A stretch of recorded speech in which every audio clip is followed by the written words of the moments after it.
લોકસભાની રાજકોટ બેઠકના ઉમેદવાર પુરુષોત્તમ રૂપાલાએ ક્ષત્રિય સમાજ પર કરેલી ટિપ્પણીને લઈને ગુજરાત રાજ્યમાં ઠેર ઠેર વિરોધ જોવા મળી રહ્યો છે. ત્યારે વડોદરા જિલ્લાના ડભોઈ તાલુકામાં પણ પુરુષોત્તમ રૂપાલાનો વિરોધ દર્શાવવામાં આવ્યો છે.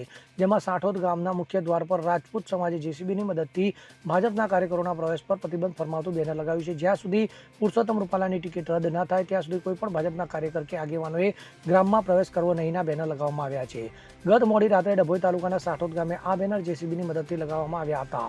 આ દરમિયાન મોટી સંખ્યામાં રાજપૂત સમાજના આગેવાનો ઉપસ્થિત રહ્યા હતા અને સમાજ પર થયેલી ટિપ્પણીને લઈને વિરોધ નોંધાવ્યો હતો.